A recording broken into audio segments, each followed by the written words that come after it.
Hello, and welcome back to the third episode of Witch and Monk. Yes, we are back. It took a bit of a while. We got caught up with some life things.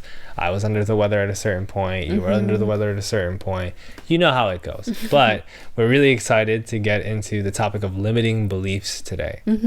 Limiting beliefs and how they apply to revolution, especially, and the left, which I think is a really necessary thing to talk about now. Yeah, because limiting beliefs is a topic that it's quite popular in psychology and self-help, even in spirituality, right? A lot of people kind of are going through like YouTube videos about like, how do I work on my limiting beliefs and things like that, trying to practice change towards that. So I got into doing a little bit of research. So firstly, let's sort of define what that is. Exactly. To define what that is. And I found a paper from 2002, which is the farthest back I could find. It might be the source of the term's popularity. Okay. But it's from a psychotherapist named Anita Houghton. And Houghton writes an article called How Do We Limit Ourselves? That kind of revolves around this topic, right? And interestingly, she has a great paragraph here kind of summating the heart of the point. She says, the intrinsic nature and therefore the danger of limiting beliefs is that they are blind spots. For the most part, we are unaware of them. If this is the first time you have heard of limiting beliefs, you may well think you have none. They are also self-perpetuating. Okay, so as with any prejudice or assumption, our sensory systems select information that supports our beliefs.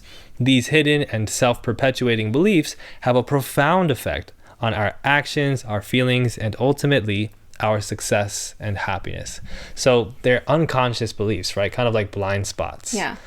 It's sort of like, then when these things sort of exist within you, and especially if you're not aware of them, they can then sort of really affect the way that you see things. And then you start to have a confirmation bias that affirms these beliefs, and it becomes like all that you see, and then that then affects your actions and the way that you move in the world. I think for an example is, the belief that really the world is a really dark, bleak place. And that most people and most things are bad, and that things never work out. And if that's something that you believe, even if you're not aware of it, like, subconsciously, everything that you see is going to kind of affirm that. Yeah, exactly. Because that's how beliefs work in general. And so imagine how powerful it is to have beliefs inside you that you don't even know are there, right? So I want to start by talking about manufacturing consent. Because this is a topic that it's one of the most popular, starting places that people get into when they talk about indoctrination, and when they talk about capitalism, when they talk about we can't trust our media, and what is our media serving, right? So there's a book called, Manufacturing Consent by Noam Chomsky and Edward S. Herman. And I think the crux of it, is about how mass media, both forwardly and often subliminally, will kind of create belief systems for the viewers of it.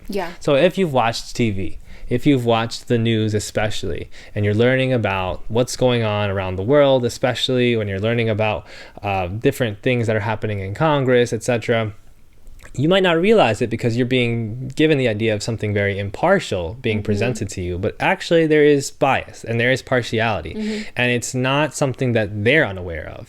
It's something that they're pretty aware of, because it's the bias of the people who own these media platforms, the people who have a lot of things invested into these media structures, and therefore, of course, have a vested interest in making sure it relays what they want people to see. So I feel like, quotes like education is a system of imposed ignorance, right? Seem kind of outlandish or kind of dramatic. He also says, this is usually attributed to Chomsky, but this is Chomsky and Herman's book. The mass media serve as a system for communicating messages and symbols to the general populace. It is their function to amuse, entertain, and inform, and to inculcate individuals with the values, beliefs, and codes of behavior that will integrate them into the institutional structures of the larger society. In a world of concentrated wealth and major conflicts of class interest, to fulfill this role requires systematic propaganda, right? And I think that's really compelling for a lot of people. I think I think if you ask a lot of people, because I think the word beliefs is sort of associated with a specific belief system, like religion or something like that. I think a lot of people are walking around not like thinking that they don't really have beliefs, but to be a member of society means like you have beliefs. Like that's a required thing, like as a human being. When we talk about capitalism and being raised under capitalism, that comes with intrinsic beliefs that are like ingrained within us. Yeah. Right? Yeah, of course. I think one of the greatest examples is perhaps the foundation of modern philosophy. It's Adam Smith. It's Homo economicus. Yeah. That's sort of the term that's used to describe it. So Adam Smith, The Wealth of Nations, is his famous text. He's essentially the person who philosophizes capitalism and gives the philosophical backing towards this economic change. And the way that he does it, because it can never just be like, hey, this is a cool idea, let's try this. Yeah. It's always making an assertion, right? Making a statement about this is how human nature is. Yeah. Right? That's what the Western philosophical tradition really comes down to a lot of the time. Is justifying all these ideas. Justifying ideas. Yeah. And so one of the people that refutes this point that he specifically makes, which is that humans are naturally meant to truck and barter, right? This is like the Homo economicus idea, to be clear. Humans are naturally meant to participate in markets. Humans want to compete in markets. They want to exchange. So if unfettered, if no obstacles exist, if you're living in a perfect situation, if that exists, you'll be exchanging, because that's what humans do. Yeah. Right? The problem with this is there's not really any evidence to support it. And David Graeber is the person that is probably the most resolute in terms of making that critique, especially with his style of writing. So he was a famous anarchist anthropologist. He did a lot of really great anthropological work. And he has several quotes in his book, Debt, which I'm a big fan of, where he really kind of goes in on the idea that Smith puts forward. So, yeah, he starts saying, you know, Smith expands on the argument. Property, money, and markets not only existed before political institutions, but were the very foundation of human society. It followed that insofar as government should play any role in monetary affairs, it should limit itself to guaranteeing the soundness of the currency. It was only by making such an argument that he could insist that economics itself is a field of human inquiry with its own principles and laws that is distinct from, say, ethics or politics. So it's what Graeber calls the great founding myth of the discipline of economics. And if you follow the train of thought, it's very similar to everything that we're taught. I mean, if you had economics classes in high school, but even when you watch the news and you hear people talk about the US versus China. Well, in China, the government is really meddling in the affairs of the market, and that's not necessarily good. The market is its own being. It should act in the way that is most natural to the free market, right? Then Graeber says the problem is there's no evidence that it ever happened this way, right? An enormous amount of evidence is suggesting that it did not. He says that explorers have been trying to find this fabled land of barter, right? Because Smith is making this assertion, oh, people used to barter before they had money. And then we came up with money because it was much more convenient, right? We used to exchange shells, you know, conches or whatever. That's not really how it worked. Graeber says, Adam Smith set his story in Aboriginal North America. Others preferred Africa or the Pacific. In Smith's time, at least it could be said that reliable information on Native American economic systems was unavailable in Scottish libraries. But by mid-century, Lewis Henry Morgan's descriptions of the Six Nations of the Iroquois, among others, were widely published, and they made clear that the main economic institution among the Iroquois nations were long houses, where most goods were stockpiled and then allocated by women's councils, and no one ever traded arrowheads for slabs of meat. Economists simply ignored this information. I've said a lot of things, but that last sentence is probably the most important. Yeah. We have all the evidence in the world to show that people had various different ways of either exchanging or not exchanging, but mostly for collecting resources and distributing them among communities, among villages. And exchange, especially in the way that we do it now, where it's like, I have money, I'm going to give it to you, so you give me food. That's new. That's the past several hundred years. And Smith's assertion is basically flat out wrong. Yeah. But that's still, the idea that that's what we naturally do, it's still so ingrained everywhere you look. Like I think you even wanted to bring up the example of the game Civilization, right? Yeah. Civilization is a game that I was wanting to play for so long, and then I got it on Steam finally. I paid too much money to get all the expansion packs, and as soon as I started playing the tutorial, it's like, build your civilization from the ground up. Yeah. Will you invest into military, or will you invest into more markets or exchange? And then maybe you can exchange with other, tribes that are there. You give them this, they give you that, da da da. Yeah. And a lot of it is based off of this natural assumption, like, oh, we build wealth, right? That's what civilizations are meant to do. That's how you build a great civilization. Yeah. So they're just all of these sneaky ways that these sorts of beliefs are ingrained in us, from like the games we play to the things that we watch, to make you think that that's how it is, that's how it's always been, that's the way the world works. I think the Hunger Games is a great example of this. I know that's one of the topics you love to talk about. I mean, so that is a bit of a different limiting belief. I think another one that's really common under like capitalism and imperialism is sort of this idea that we all collectively, like democracy, that we all that humans chose all of this willingly as a collective, that this wasn't a bunch of oppressors that sort of got together and like, we're doing this to people, that this is all something that like we've collectively had a hand in building. And I thought of that because I recently got a comment under my Hunger Games video where I analyze it from a post-colonial perspective, for those of you who haven't seen it. Where I was talking about how I think it's a metaphor for colonization in many respects, and this comment was like, saying that is sort of absurd, because what's happening in Panem, it's one country. These people are like sort of doing it to themselves, and colonization is when a foreign entity comes and like does it to you, which I think is just such a reductionist way of seeing it. And I think it's also related to this limiting belief that the things that happen within societies are chosen by all the people, are chosen collectively, when that's literally the opposite. It's actually ingrained in like the Federalist Papers, is that like we want to build a type of government that's kind of representative democracy, but in actuality limits the amount that the average person can input as much as possible, and creates a system so where everybody feels like equally unhappy with the government. That's the way to do it the most fair way. Right? So shout out to Hamilton the musical. But also I find that the idea that we do this to ourselves, it's so prevalent.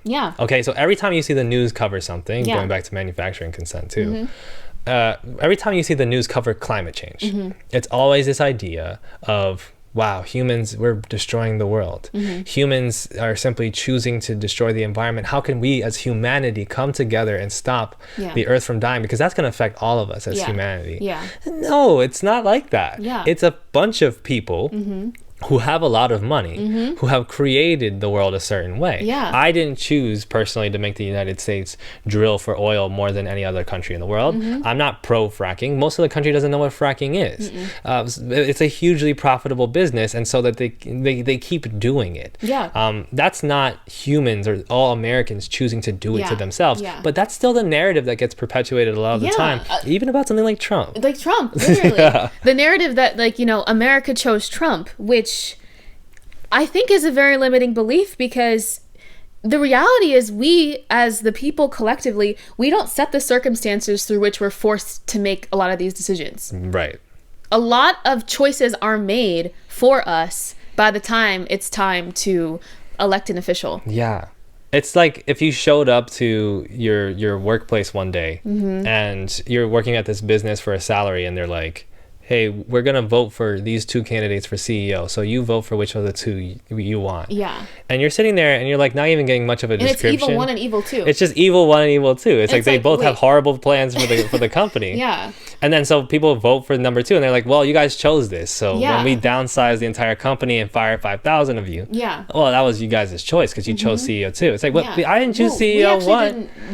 We barely had a choice here. Exactly. But you can present people with a false choice. It's kind of an abusive tactic. It is a very abusive tactic. You present people with a false choice, so that not only do they get condemned to what you have to say, but they get the illusion that they've actually done it to themselves. Exactly. And that's a limiting belief. And that's and how is that limiting? Well, because it's very paralyzing. Of course. When you think that this is what everyone's chosen, when you think that, you know, these things are how the world works. You know, everything that we've talked about, the examples we talked about up until now, but that's how the world works, and these are the choices that we've all made. Then it's kind of like, well, how can we change then if we're already actively using our agency to choose? Yeah. You become paralyzed because you're like, well, I guess things can't change then because we keep making these sorts of choices. Exactly. And you hear a lot of the same kind of rhetoric that's literally backing this up about, like, we're at the end of history, Francis Fukuyama, where, you know, democracy isn't perfect, but it's the best we've got. You know, this capitalism isn't perfect, but it's the best we've got. You know, democracy exists, you know, in the sense that it's, people all have the choice of what happens to their government. That's how we're taught about democracy. Yeah. And that's the ideal of it, but that's not the reality. No, and it's very, very deceptive too, because I think the democracy example is an example of how limiting beliefs can be so deceptively, it can feel so deceptively like empowerment, when it's the very opposite of that. It's like, oh, I get to choose. I have a democracy. And you don't even feel like bad enough to consider whether that's true or not, because there's stickers that you get every time that you go to your local polling station. It's your duty. It's my civic duty. People die for this right, which is not false things. It's not false. And yes, you can say that there are certain aspects maybe that are democratic in that. But by and large, like, please vote. We vote. Just putting that out there. We vote, you know, vote, especially when it comes to local stuff. We highly believe that. But it's also not something we can delude ourselves into thinking is purely a matter of the choices of the people, the popular will. That this is just everyone has their full-on agency here. Like, don't get deluded into thinking it's something that it's not. Exactly. I mean, this is it really ties back into imagining a better world, right? A lot of people who make critiques of society, critiques of the economy, are met with people who are like, well, I would like to see you do better, or this is the best that it's been. And what that does is it all reinforces still a limiting belief that a better world is not possible, right? Maybe in the most minute ways where you do a little thing here and you do a little thing there, and you look back and you go, okay, I tried my best. Which, yes, we all have a certain limitation of our control, but like, ultimately, there were so many periods of history where people thought this is it, like divine right of kings, but that was like 1,000, 2,000 years of civilizations, especially in Europe. You know, you don't think the Romans thought, oh well, we got this figured out, this is about how far we can go, and then they change. So it doesn't bear out into the historical record by any stretch. It's a contradiction in our heads, but it's a limiting belief that holds us back. And it keeps you very entrapped. It keeps your imagination entrapped. Exactly. And I think that's why kids media is so important, because I feel like that's one, I mean, there's a lot of propaganda in kids media, but still I feel like apart from a lot of other sectors, kids media is still where a lot of imagination about like better things is explored. You know, we talked about when I think about the example of limiting beliefs, I think about that one episode in Avatar: The Last Airbender in season 1 where the gang meets Haru. And you know, Haru gets arrested for earthbending and is imprisoned on the ship with like his father and all these earthbenders, and then Katara like gets herself prisoned too because she wants to like free everybody, and she gets there you know, expecting and really wanting to come up with like an escape plan, and you know, all the prisoners are like, no, we can't do it, and so they don't. Even though they all have the capacity to earthbend and work with different things in their environment, they have been broken. They have been broken. Their spirits have been broken, and literally the warden said that. That's what the warden said. Literally said. You think you can help these people? No, their spirits are broken. Died a long time ago. They literally don't believe that they could do anything about this. But long story short, like Katara and the gang catch this plan to like get them to like believe in themselves again, and they like liberate themselves. after they're able to finally believe that they can do it. Once they're shown that it's possible and that it's something that is urgent, eventually, especially once one person starts doing it, it can create a contagion effect, right? And it's so important that you bring up kids media, because I mean, people can laugh it off all the time and be like, well, you guys only talk about kids media all the time when it comes to like leftists online or whatever, talk about the same shows over and over again. I understand the critiques, right? I understand that there are certain people who haven't let go of certain media properties that they probably should have, you know, Twilight, Harry Potter, etc., etc. I mean, but that's actually different. young adult media still, and also like, those are in a different realm. That's a different realm. But that's what's so important about kids media, right? Because where you have a show like Avatar: The Last Airbender that I think did a great job of presenting a lot of philosophical things for children about the greater good and fighting for what's right, and how colonization works, like you're gonna say. You have a lot of kids media that wittingly or otherwise can indoctrinate kids with bad ideas. We see shows that they perpetuate misogynistic ideas, colorist ideas, etc., etc. I think when people have the conversation about culture in Israel, which is a hot topic, right? I mean, we see it right now in terms of polling in Israeli society, that it's highly right-wing, let's say, highly imperialistic, highly like in favor of the continued massacre of Gazans, of Palestinians. But you also see like so many TikToks, right? This was a big topic of conversation. Noah Samson, friend of the show, had a great video about that. You see all this cultural stuff that's created by regular citizens in Israel, often by children. Children singing these choirs with lyrics that are like extremely ominous about, you know, Palestinian people. That's an example of how limiting beliefs are fomented and the systems by which they're done. You have kids that are really young that half the time don't understand what they're saying, but they're meant to echo these ideas, these very opaque ideas, from a very, very young age, to the point when once you get to 16, 17, 18, it's really hard to look at the breadth of the things that you believe and say, okay, I know what to change. I know that all of this is wrong. You don't even know where to start in a lot of cases. And even a lot of people who might be well-meaning that are from, you know, imperialist nations, including the United States. I mean, because Lord knows we grew up with a lot of that. Saying the Pledge of Allegiance all the time. We did. Proud to be an American, and you know, the soldiers die for me to be freest place on earth. Like all these things ingrained in us. All these things that are ingrained in us from an early age, they become really difficult to shake off. You get to a certain point where you realize, well, I might have beliefs that are like kind of left wing, that are kind of critical of America, but you know, our military still is good at the end of the day, or like we still do support XYZ policy overseas. This is still good, right? Or like these liberal institutions are still very valuable. Extremely valuable, extremely necessary.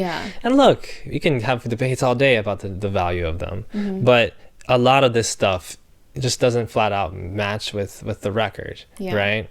I think we also, when we're in the imperial core, a lot of like our capacity for imagination, like when you talk about with kids media, is so limited that we have very little areas through which we can express them. You had a conversation with me the other day about like how people seem to revolve around food, especially in the cities, in terms of like what I'm gonna do to have a little fun today. What I'm gonna like get imaginative about. Our imagination is limited to only being exercised in very, very limited areas, which really all have to do with consumption. So food, entertainment, and media, and all these sorts of things are the only avenues that we can get that. And that reminds me of a post on, is this Tumblr? No, it's a Reddit post. Or no, it's a screenshot of a Tumblr post on Reddit. Okay. Let me read it. Capitalism kills. But the 8-hour workday is too profitable for big business, not because of the amount of work people get done in 8 hours. The average office worker gets less than 3 hours of actual work done in 8 hours, but because it makes for such a purchase-happy public. Keeping free time scarce means people pay a lot more for convenience, gratification, and any other relief they can buy. It keeps them watching television and its commercials. It keeps them unambitious outside of work. We've been led into a culture that has been engineered to leave us tired, hungry for indulgence, willing to pay a lot for convenience and entertainment, and most importantly, vaguely dissatisfied with our lives so that we continue wanting things we don't have. Yeah. We buy so much because it always seems like something is still missing. Something is still missing. I find that a lot of the things that we do on our individual journeys, right, when we're trying to do self-help work, mental health is obviously such a trendy conversation.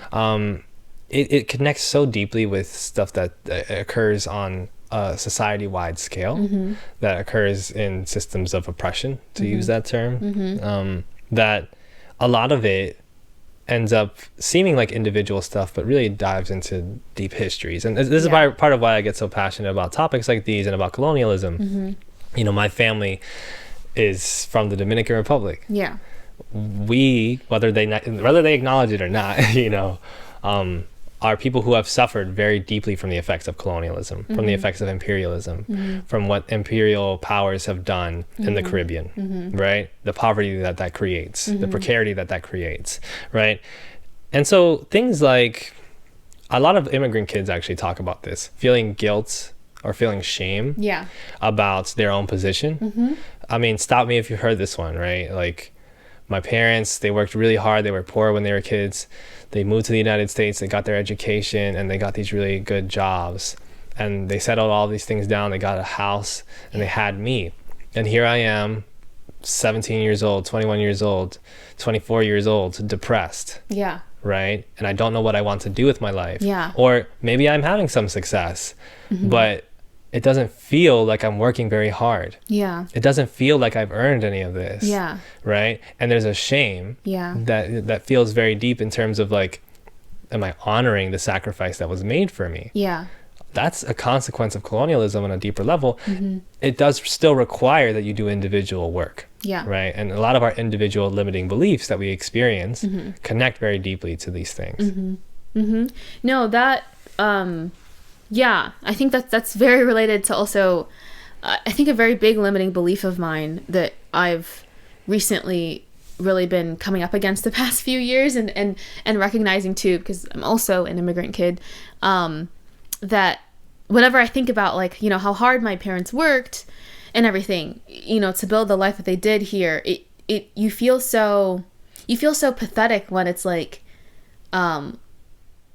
you feel like it's like, why can't I work that hard? Why can't I sort of replicate that? Why am I so depressed and tired? Why is this not working for me? Like, you feel pathetic. And so I think for me, I realized that, you know, the example that my parents set, and also what sort of, you know, capitalism designs this to be, is that the idea that life and these and success and stuff always has to be hard. Like, it always has to be a struggle, you know? I wrote this little thing where I kind of like unpacked that for myself. So I said, doing life the right way always has to be hard. If it's not constant striving, it's not good enough, which is very capitalist. Yeah. This made it so that every hard thing I achieved just felt like I was obligated to achieve it. There was never any celebration or acknowledgement, and I applied this line of thinking to my own leftist praxis too. I was never able to see how far I'd come, how much I decolonized, and so then I had the inability to fully grasp my own position in this time and place, my role here in this movement, because I was so convinced that the answer to my life is about striving to become something bigger than me, other than me, outside of me. But the great cosmic joke is that life and all that you seek is actually about becoming yourself and nothing more. When I realized that, I was able to realize, oh my gosh, decolonizing and praxis is all about finding my way back to me, myself, under all these layers and illusions that have been forced on me by imperialism and colonization and capitalism. This journey in praxis is less of a climbing, less of a struggle, and more of a falling into your own arms and catching yourself over and over. It's certainly not always easy, but it's gentler because it's like you're coming home to something over and over. That's beautiful. Yeah, thanks. That's really beautiful. I mean, we lose ourselves, ultimately. Yeah. And a lot of it is happening before we're even born. Yeah. And I find when I struggled with this, one of the things that I had to formulate for myself is, especially because we do like art, we do like writing, we do content creation, right? So especially that feeling of like, oh, this is supposed to be hard. Yeah. It can be extremely hard to reconcile. Yeah. Like, oh, I just made a video yapping for an hour and I made $1,000 off of it. Yeah.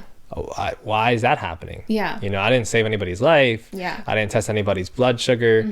I didn't, you know, create anything like for people to walk on top of, you know what I mean? I'm doing art or doing talking. Yeah. What I realized is that even in non-creative professions, because everything has a creative element to it, there's different kinds of work. We have this idea, especially perpetuated by what we used to call hustle culture or whatever, that work is the thing that shows up. It's the putting a brick on top of another brick, right?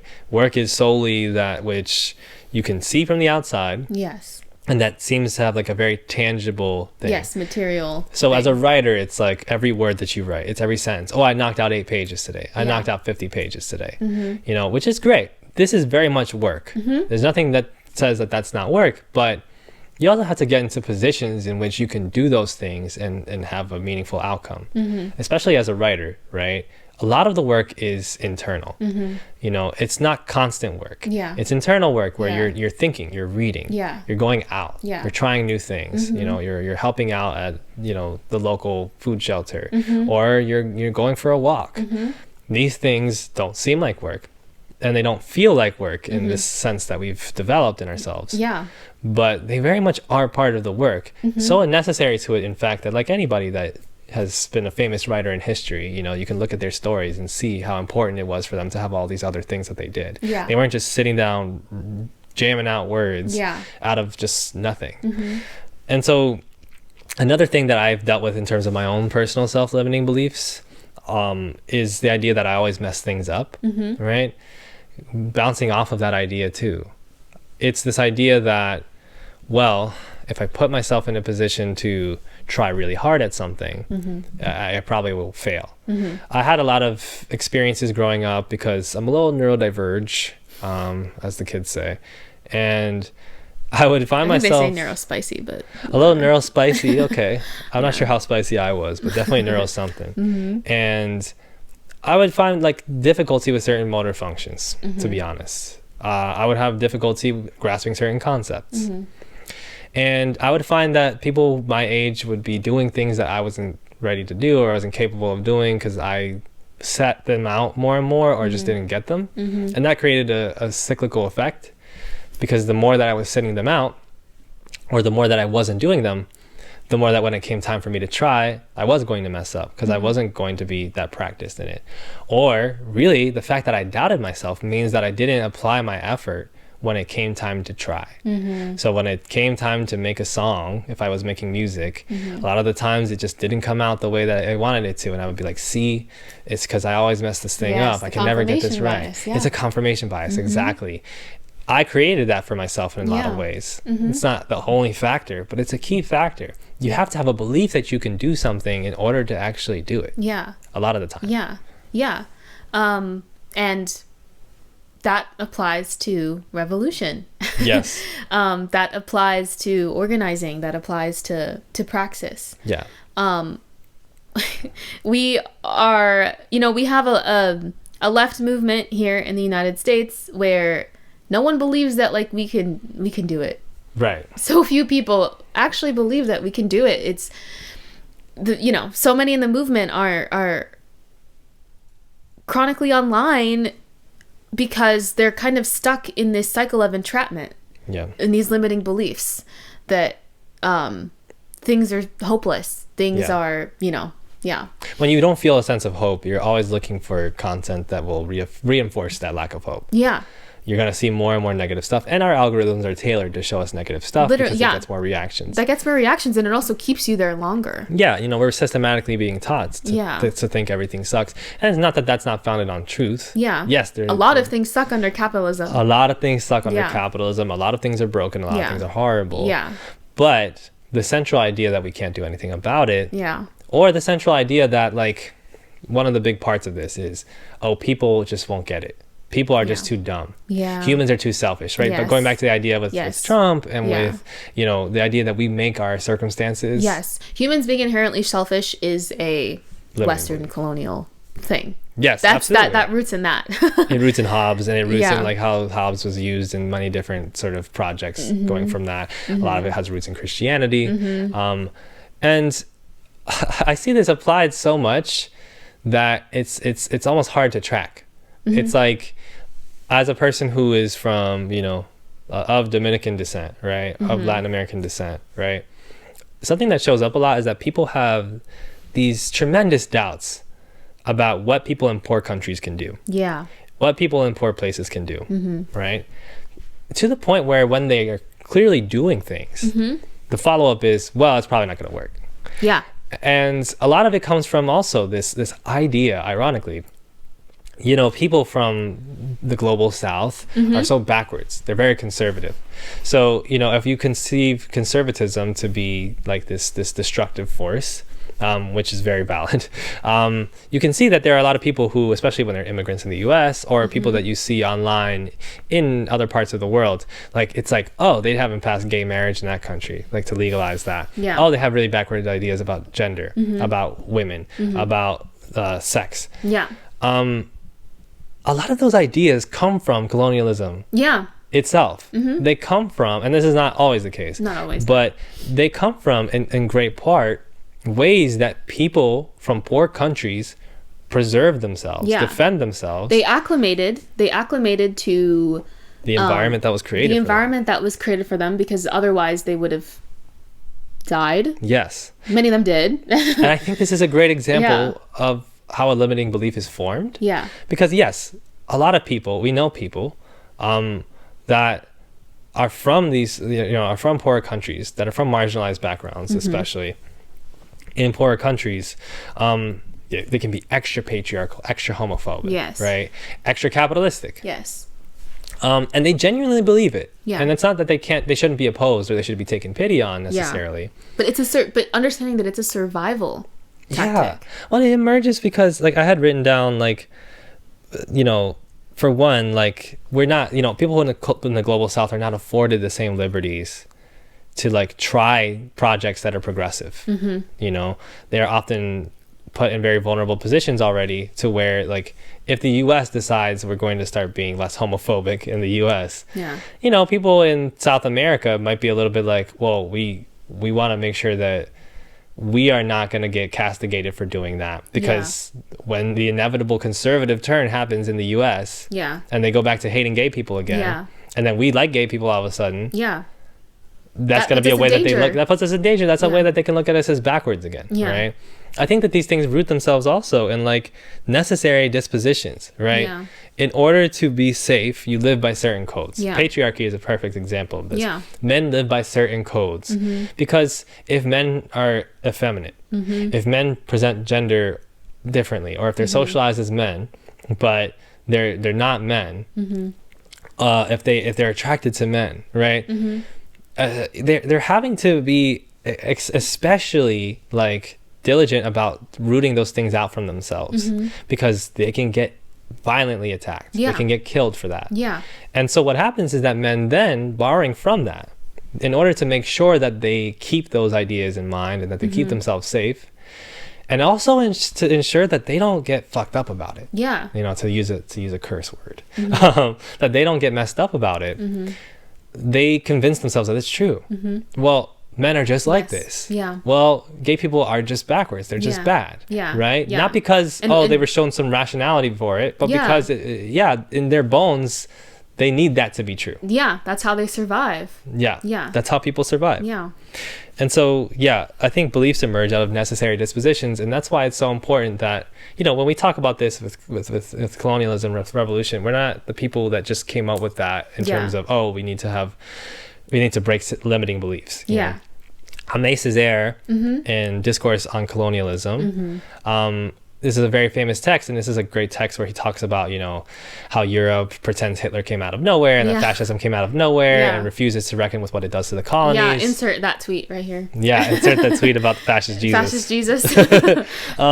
But he also has passages in this text where he touches on like kind of either willing to existence or asserting the idea of like a great like African conscience in this case, a conscience of the colonized. He says it is the colonized man who wants to move forward and the colonizer who holds things back, right?